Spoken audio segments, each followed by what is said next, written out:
ನಮಸ್ಕಾರ ಎಲ್ಲರಿಗೂ welcome back to my channel. ನಾನಿವತ್ತು ಸಿಂಪಲ್ ಸಲ್ವಾರ್ ಅಥವಾ ಚೂಡಿದಾರ್ ಪ್ಯಾಂಟ್ ಕಟ್ಟಿಂಗ್ ಮತ್ತು ಸ್ಟಿಚಿಂಗನ್ನು ಹೇಳ್ಕೊಡ್ತಾ ಇದ್ದೀನಿ. ತುಂಬ ಈಸಿ ಮೆಥಡಲ್ಲಿ ವಿಡಿಯೋನ ಪೂರ್ತಿ ಕೊನೆವರೆಗೂ ನೋಡಿ. ನಾನು ಈ ಸಲ್ವಾರ್ ಅಥವಾ ಚೂಡಿದಾರ್ ಪ್ಯಾಂಟನ್ನು ಸ್ಟಿಚಿಂಗ್ ಮಾಡಲಿಕ್ಕೆ 2.5 ಮೀಟರ್ ಫ್ಯಾಬ್ರಿಕನ್ನು ತೊಗೊಂಡಿದ್ದೀನಿ. ವಿಡಿಯೋನ ಪೂರ್ತಿ ಕೊನೆವರೆಗೂ ನೋಡಿ. ಇಷ್ಟ ಆದರೆ ಪ್ಲೀಸ್ ಲೈಕ್, ಶೇರ್, ಕಮೆಂಟ್ ಮತ್ತು ಸಬ್ಸ್ಕ್ರೈಬ್ ಮಾಡ್ಕೊಳ್ಳಿ ಚಾನಲನ್ನು. ಮೊದಲಿಗೆ ನಾನು ಪ್ಯಾಂಟನ್ನು ಮಾರ್ಕಿಂಗ್ ಮಾಡ್ಕೊಳ್ಳೋಕ್ಕಿಂತ ಮೊದಲಿಗೆ ಫೋಲ್ಡ್ ಮಾಡ್ಕೋತಾ ಇದ್ದೀನಿ. ವಿಡ್ತ್ ವೈಸಲ್ಲಿ 4 ಫೋಲ್ಡ್ ಮಾಡ್ಕೊಂಡಿದ್ದೀನಿ.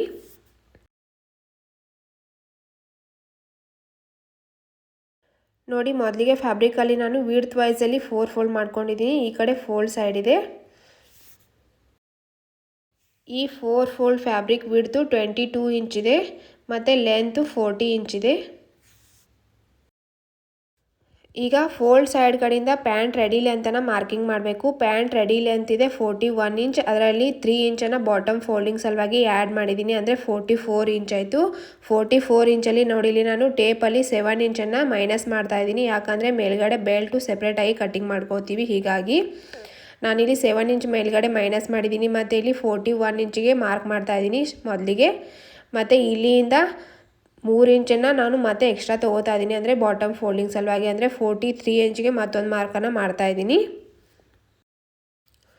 ಅಂದರೆ ಈ 3 ಇಂಚು ಒಳಗಡೆ ಫೋಲ್ಡ್ ಆಗಿ ಇಲ್ಲಿಗೆ ಕರೆಕ್ಟಾಗಿ ಕುಂಡುತ್ತೆ, ಅಂದರೆ 41 ಇಂಚಿಗೆ ರೆಡಿಯಾಗಿ ಬರುತ್ತೆ ಪ್ಯಾಂಟು.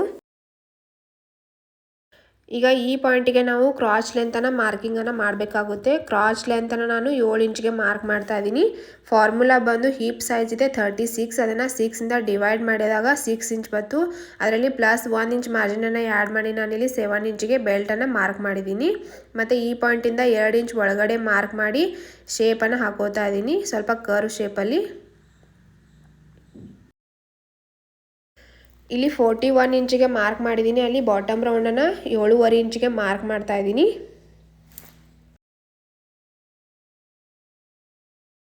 ಅದೇ ರೀತಿ 44 ಇಂಚಿಗೆ ಮಾರ್ಕ್ ಮಾಡಿದ್ದೀನಿ. ಅಲ್ಲಿ ಬಾಟಮ್ ರೌಂಡನ್ನು ನಾನು 8.5 ಇಂಚಿಗೆ ಮಾರ್ಕ್ ಮಾಡ್ತಾ ಇದ್ದೀನಿ. ಮತ್ತು ಈ ರೀತಿಯಾಗಿ ಶೇಪನ್ನು ಹಾಕೋತಾ ಇದ್ದೀನಿ. ಈಗ ಈ ಪಾಯಿಂಟನ್ನು ಈ ಪಾಯಿಂಟಿಗೆ ಲೈನ್ ಎಳ್ಕೊಂಡು ಕೂಡಿಸ್ಕೋಬೇಕು, ಅಂದರೆ ಪ್ಯಾಂಟ್ ಶೇಪನ್ನು ಹಾಕೋಬೇಕು. ನೋಡಿ, ಈ ಪಾರ್ಟಲ್ಲಿ ಬಾಟಮ್ ಕಟ್ಟಿಂಗ್ ಆಗುತ್ತೆ. ಈ ಉಳಿದಿರೋ ಪಾರ್ಟಲ್ಲಿ ನಾವು ಬೆಲ್ಟನ್ನು ಕಟ್ಟಿಂಗ್ ಮಾಡ್ಕೊಳ್ಳೋಣ. ಈಗ ಯಾವ ರೀತಿಯಾಗಿ ಮಾರ್ಕಿಂಗ್ ಮಾಡಿದ್ವಿ ಆ ಮಾರ್ಕಿನ ಮೇಲೆ ಕಟ್ಟಿಂಗ್ ಮಾಡ್ಕೋಬೇಕು.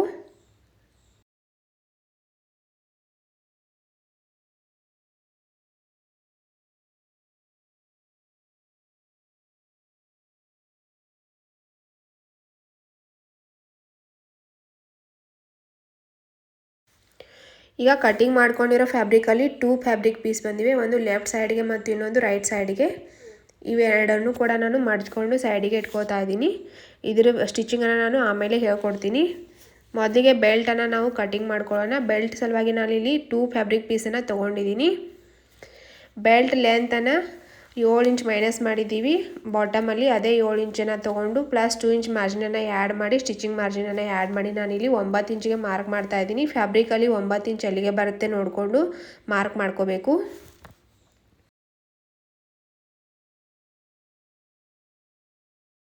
ಈಗ ಈ ಮಾರ್ಕಿನ ಮೇಲೆ ಕಟ್ಟಿಂಗ್ ಮಾಡ್ಕೋತಾ ಇದ್ದೀನಿ. ಬೆಲ್ಟ್ ಲೆಂತನ್ನು ನಾನು 9 ಇಂಚ್ ತೊಗೊಂಡಿದ್ದೀನಿ. ಅದೇ ರೀತಿ ಬೆಲ್ಟ್ ವಿಡ್ತನ್ನು ಕೂಡ ನಾವು ತೊಗೋಬೇಕಾಗುತ್ತೆ. ಬೆಲ್ಟ್ ವಿಡ್ತ್ ನಾನು 22 ಇಂಚ್ ತೊಗೋತಾ ಇದ್ದೀನಿ. ಆದರೆ ಇಲ್ಲಿ ಬಟ್ಟೆ ಕಡಿಮೆ ಬೀಳ್ತಾ ಇದೆ. ಫಾರ್ಮುಲಾ ನಾನು ಯಾವ ರೀತಿ ತೊಗೋಬೇಕಂತ ಸ್ಕ್ರೀನ್ ಮೇಲೆ ಕೊಟ್ಟಿದ್ದೀನಿ, ಅದನ್ನು ನೀವು ಫಾಲೋ ಮಾಡ್ಕೋಬಹುದು. ನಾನಿಲ್ಲಿ 2 ಫ್ಯಾಬ್ರಿಕ್ ಪೀಸನ್ನು ತೊಗೊಂಡಿದ್ದೀನಿ. ಎಕ್ಸ್ಟ್ರಾ 1/2 ಇಂಚ್ ಮೇಲ್ಗಡೆ ಇಟ್ಟು ಈ ರೀತಿಯಾಗಿ ಮತ್ತು 22 ಇಂಚ್ ಎಲ್ಲಿಗೆ ಬರುತ್ತೆ ಅದನ್ನು ನೋಡಿಕೊಂಡು ಮಾರ್ಕಿಂಗನ್ನು ಮಾಡ್ಕೋತಾ ಇದ್ದೀನಿ. ಎಲ್ಲ ಸೈಜ್ಗೂ ಬೆಲ್ಟ್ ವಿಡ್ತನ್ನು ಎಷ್ಟು ತೊಗೋಬೇಕು ಅಂತ ನಾನು ಸ್ಕ್ರೀನ್ ಮೇಲೆ ಫಾರ್ಮುಲಾನ ಕೊಟ್ಟಿದ್ದೀನಿ, ಅದನ್ನು ನೀವು ಫಾಲೋ ಮಾಡ್ಕೋಬೋದು. ನೋಡಿ, ಕರೆಕ್ಟಾಗಿ 22 ಇಂಚಿಗೆ ನಾನು ಬೆಲ್ಟನ್ನು ತೊಗೊಂಡಿದ್ದೀನಿ. ಈಗ ಬೆಲ್ಟನ್ನು ಯಾವ ರೀತಿಯಾಗಿ ರೆಡಿ ಮಾಡ್ಕೊಳ್ಬೇಕಂತ ತೋರಿಸ್ಕೊಡ್ತಾ ಇದ್ದೀನಿ. ಮೊದಲಿಗೆ ಬೆಲ್ಟನ್ನು ಈ ರೀತಿಯಾಗಿ ನೀಟಾಗಿ ಇಟ್ಕೊಂಡು ಅದ್ರ ಮೇಲೆ ಈ ಫ್ಯಾಬ್ರಿಕ್ ಪೀಸನ್ನು ಉಲ್ಟಾ ಇಟ್ಕೊಂಡು 1/2 ಇಂಚ್ ಮಾರ್ಜಿನನ್ನು ಬಿಟ್ಟು ಅಟ್ಯಾಚ್ ಮಾಡ್ಕೋಬೇಕು 2 ಫ್ಯಾಬ್ರಿಕ್ ಪೀಸನ್ನು.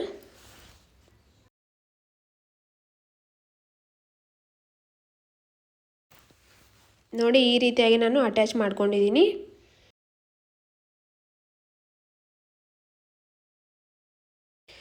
ಈಗ ಕೆಳಗಡೆ ಪಾರ್ಟನ್ನು ಸೀದಾ ಇಟ್ಕೊಂಡು ಅದ್ರ ಮೇಲೆ ಇನ್ನೊಂದು ಪಾರ್ಟನ್ನು ಈ ರೀತಿಯಾಗಿ ಉಲ್ಟಾ ಇಟ್ಕೊಂಡು ಒಂದು ಸೈಡ್ಗೆ 1/2 ಇಂಚ್ ಮಾರ್ಜಿನ್ನ ಬಿಟ್ಟು ಸ್ಟಿಚ್ ಹಾಕ್ಕೊಂಡು ಜಾಯಿಂಟ್ ಮಾಡ್ಕೋಬೇಕು. ಈ ರೀತಿಯಾಗಿ ಒಂದು ಸೈಡ್ಗೆ ಮಾತ್ರ ಸ್ಟಿಚ್ಚನ್ನು ಹಾಕೋಬೇಕು. ನೋಡಿ ಈಗ ನಾನು ಸ್ಟಿಚ್ಚನ್ನು ಹಾಕ್ಕೊಂಡಿದ್ದೀನಿ. ಈಗ ಬಾಟಮನ್ನು ಯಾವ ರೀತಿಯಾಗಿ ರೆಡಿ ಮಾಡ್ಕೋಬೇಕಂತ ತೋರಿಸ್ಕೊಡ್ತಾ ಇದ್ದೀನಿ.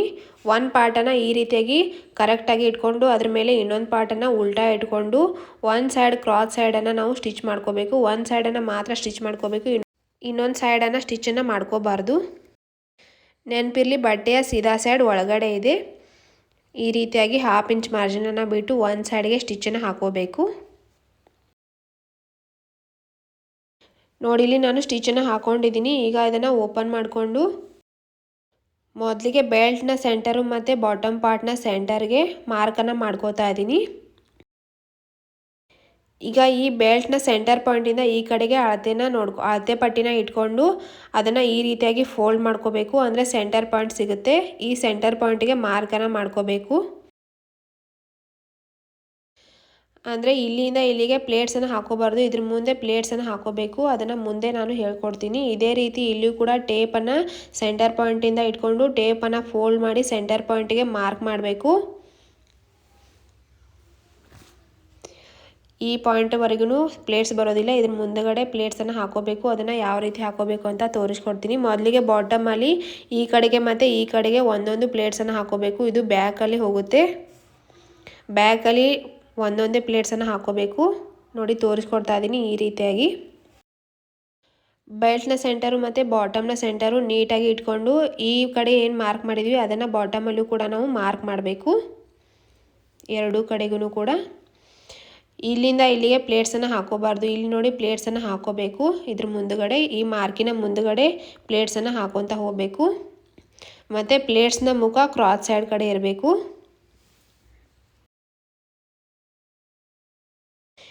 ಈ ರೀತಿಯಾಗಿ ನೀವು ಮೊದಲಿಗೆ ನೀಟಾಗಿ ಮಾರ್ಕಿಂಗ್ ಅನ್ನೋದನ್ನು ಮಾಡಿಕೊಂಡು ಆಮೇಲೆ ಈ ರೀತಿಯಾಗಿ ಪ್ಲೇಟ್ಸನ್ನು ಹಾಕ್ಕೊಂಡ್ರೆ ಯಾವುದೇ ರೀತಿಯಾಗಿ ಕನ್ಫ್ಯೂಷನ್ ಆಗೋದಿಲ್ಲ. ಮತ್ತು ಪ್ಲೇಟ್ಸು ಕೂಡ ನೀಟಾಗಿ ಕರೆಕ್ಟಾಗಿ ಎರಡೂ ಕಡೆ ಬರುತ್ತೆ. ನೀವು ಕೂಡ ಇದೇ ಮೆಥಡನ್ನು ಫಾಲೋ ಮಾಡಿ. ನೋಡಿ ಈ ಬಟ್ಟೆ ಎರಡೂ ಕರೆಕ್ಟಾಗಿ ಬರೋ ತನಕ ಪ್ಲೇಟ್ಸನ್ನು ಹಾಕೋಬೇಕು. ಮತ್ತು ಅದೇ ರೀತಿ ಈ ಸೆಂಟರ್ ಪಾಯಿಂಟ್ನೂ ಕೂಡ ಕರೆಕ್ಟಾಗಿ ಇರೋ ಥರ ನೋಡಿಕೊಂಡು ಪ್ಲೇಟ್ಸನ್ನು ಹಾಕೋಬೇಕು. ಈಗ ಈ ಕಡೆಗೆ ನಾನು ಪ್ಲೇಟ್ಸನ್ನು ಹಾಕೋತಾ ಇದ್ದೀನಿ. ಮತ್ತು ಪ್ಲೇಟ್ಸ್ ಮುಖ ಕ್ರಾಸ್ ಸೈಡ್ ಕಡೆ ಬರಬೇಕು. ಪ್ಲೀಸ್ ವಿಡಿಯೋ ಇಷ್ಟ ಆದರೆ ಸಬ್ಸ್ಕ್ರೈಬ್ ಮಾಡ್ಕೊಳ್ಳಿ ಚಾನಲನ್ನು. ಹಾಗೆ ಲೈಕ್, ಶೇರ್, ಕಮೆಂಟ್ ಮಾಡಿ. ಇದೇ ರೀತಿ ಪ್ಯಾಂಟ್ ಕಟ್ಟಿಂಗು, ಕುರ್ತಿ ಕಟ್ಟಿಂಗು, ಆಮೇಲೆ ಬ್ಲೌಸ್ ಬ್ಯಾಕ್ ನೆಕ್ ಕಟ್ಟಿಂಗು ವಿಡಿಯೋನ ನನ್ನ ಚಾನಲಲ್ಲಿ ನಾನು ಹಾಕ್ತಾ ಇರ್ತೀನಿ.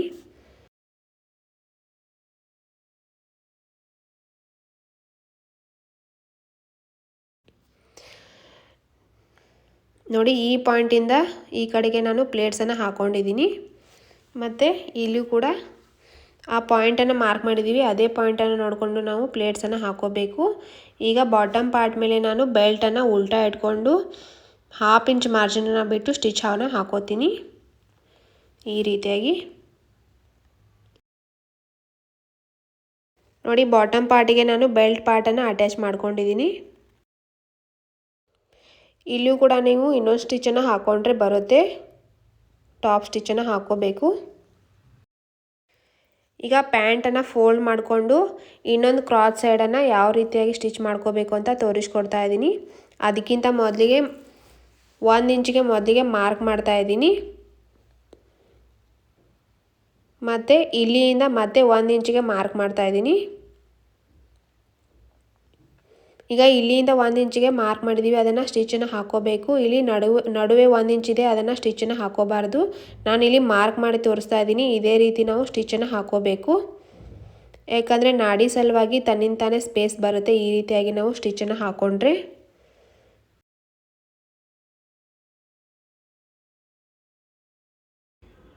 ನೋಡಿ ಇಲ್ಲಿಂದ ಇಲ್ಲಿಗೆ ಸ್ಟಿಚ್ಚನ್ನು ಹಾಕ್ಕೊಂಡಿದ್ದೀನಿ. ನಡುವೆ 1 ಇಂಚ್ ಗ್ಯಾಪ್ ಬಿಟ್ಟಿದ್ದೀನಿ.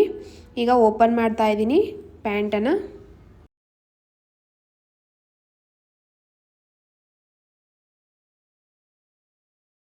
ನೋಡಿ ನಡುವೆ 1 ಇಂಚ್ ಗ್ಯಾಪ್ ಬಿಟ್ಟಿದ್ದೀನಿ, ಸ್ಟಿಚ್ ಹಾಕಿಲ್ಲ, ಅದು ಈ ರೀತಿಯಾಗಿ ಗ್ಯಾಪ್ ಬಂದಿದೆ. ಈಗ ಈ ಬಟ್ಟೆನ ನೀಟಾಗಿ ಈ ರೀತಿಯಾಗಿ ಕರೆಕ್ಟಾಗಿ ಮಾಡಿಕೊಂಡು ಮಾಡ್ಕೋಬೇಕು. ಈ ರೀತಿಯಾಗಿ ಮೊದಲಿಗೆ ಇಲ್ಲಿ ಮೊದಲಿಗೆ 1/2 ಇಂಚಿಗೆ ಫೋಲ್ಡ್ ಮಾಡ್ಕೋಬೇಕು. ಮತ್ತು 1 ಇಂಚಿಗೆ ಈ ರೀತಿಯಾಗಿ ಫೋಲ್ಡ್ ಮಾಡ್ಕೋಬೇಕು ಪೂರ್ತಿ ರೌಂಡಲ್ಲಿ.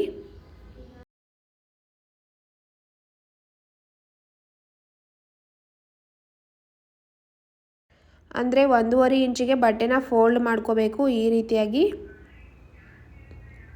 ನೋಡಿ ಇಲ್ಲಿ ನಾಡಿ ಸಲುವಾಗಿ ತನ್ನಿಂತಾನೆ ಸ್ಪೇಸ್ ಬಂದಿದೆ. ಈಗ ಪೂರ್ತಿ ರೌಂಡಲ್ಲಿ ಸ್ಟಿಚನ್ನು ಹಾಕೋಬೇಕು. ನಾನಿಲ್ಲಿ ಸ್ಟಿಚನ್ನು ಹಾಕ್ಕೊಂಡಿದ್ದೀನಿ ನೋಡಿ ಈ ರೀತಿಯಾಗಿ. ಮತ್ತು ಇಲ್ಲಿ ನಾಡಿ ಸಲುವಾಗಿ ಎಷ್ಟು ಚೆನ್ನಾಗಿ ಸ್ಪೇಸ್ ಬಂದಿದೆ ನೀವೇ ನೋಡ್ಬೋದು. ಈಗ ಬಾಟಮನ್ನು ರೆಡಿ ಮಾಡ್ಕೋಬೇಕು. ಬಾಟಮ್ ಫೋಲ್ಡಿಂಗ್ ಸಲುವಾಗಿ ನಾವು ಪ್ಯಾಂಟ್ ರೆಡಿ ಲೆಂತಲ್ಲಿ 3 ಇಂಚನ್ನ ಎಕ್ಸ್ಟ್ರಾ ಸೇರಿಸಿದ್ದೀವಿ. ಅದೇ 3 ಇಂಚನ್ನ ಅಂದರೆ ಮೊದಲಿಗೆ ನಾವು 1/2 ಇಂಚಿಗೆ ಈ ರೀತಿಯಾಗಿ ಫೋಲ್ಡ್ ಮಾಡಿಕೊಂಡು ಆಮೇಲೆ 2.5 ಇಂಚಿಗೆ ಮತ್ತೆ ಬಟ್ಟೆನ ಫೋಲ್ಡ್ ಮಾಡ್ಕೋಬೇಕು. ನೀವಿಲ್ಲಿ ಬೇಕಿದ್ರೆ ಬಾಟಮ್ ಕ್ಯಾನ್ವಾಸನ್ನು ಯೂಸ್ ಮಾಡ್ಬೋದು. ನಾನಿಲ್ಲಿ ಯೂಸ್ ಮಾಡ್ತಾ ಇಲ್ಲ. ಇದ್ರ ಮೇಲೆ 4 ಸ್ಟಿಚನ್ನು ಹಾಕೋಬೇಕಾಗುತ್ತೆ. ಇಲ್ಲಾಂದರೆ ನೀವು ಡಿಸೈನ್ ಮಾಡ್ಕೋತೀನಿ ಅಂದರೆ ಡಿಸೈನ್ ಕೂಡ ಮಾಡ್ಕೋಬೋದು. ಇದೇ ರೀತಿ ಈ ಸೈಡ್ ಬಾಟಮ್ನು ಕೂಡ ನಾವು ರೆಡಿ ಮಾಡ್ಕೋಬೇಕು. ಮೊದಲಿಗೆ 1/2 ಇಂಚಿಗೆ ಫೋಲ್ಡ್ ಮಾಡಿ ಆಮೇಲೆ 2.5 ಇಂಚಿಗೆ ಮತ್ತೆ ಫೋಲ್ಡ್ ಮಾಡಿ ಅದ್ರ ಮೇಲೆ 4 ಸ್ಟಿಚನ್ನು ಹಾಕೋಬೇಕು. ನಾನಿಲ್ಲಿ ಬಾಟಮ್ನು ಕೂಡ ರೆಡಿ ಮಾಡ್ಕೊಂಡಿದ್ದೀನಿ ನೋಡಿ. ಈಗ ಕೊನೆಗೆ ಅಂದರೆ ಪ್ಯಾಂಟ್ನ ಫಿಟ್ಟಿಂಗ್ ಬರುತ್ತೆ. ಫಿಟ್ಟಿಂಗನ್ನು ಯಾವ ರೀತಿಯಾಗಿ ಮಾಡ್ಕೋಬೇಕು ಅಂತ ತೋರಿಸ್ಕೊಡ್ತಾ ಇದ್ದೀನಿ ನೋಡಿ. ಬಟ್ಟೆನ ಮೊದಲಿಗೆ ಕರೆಕ್ಟಾಗಿ ಮಾಡ್ಕೋಬೇಕು. ಸೆಂಟರ್ ಬಟ್ಟೆನ ನೀಟಾಗಿ ಈ ರೀತಿಯಾಗಿ ಕರೆಕ್ಟ್ ಮಾಡಿಕೊಂಡು 1 ಇಂಚ್ ಮಾರ್ಜಿನನ್ನು ಬಿಟ್ಟು ಈ ರೀತಿಯಾಗಿ ಸ್ಟಿಚನ್ನು ಹಾಕೋಬೇಕು. ಈಗ ನಾನು ಸ್ಟಿಚನ್ನು ಹಾಕ್ಕೊಂಡಿದ್ದೀನಿ. ಇದು ನೋಡಿ ಫೈನಲ್ ಲುಕ್ ಈ ರೀತಿಯಾಗಿ ಬಂದಿದೆ. ವಿಡಿಯೋ ಇಷ್ಟ ಆದರೆ ಪ್ಲೀಸ್ ಸಬ್ಸ್ಕ್ರೈಬ್ ಮಾಡ್ಕೊಳ್ಳಿ. ಚಾನಲನ್ನು ಹೀಗೆ ಸಪೋರ್ಟ್ ಮಾಡಿ. Thank you for watching.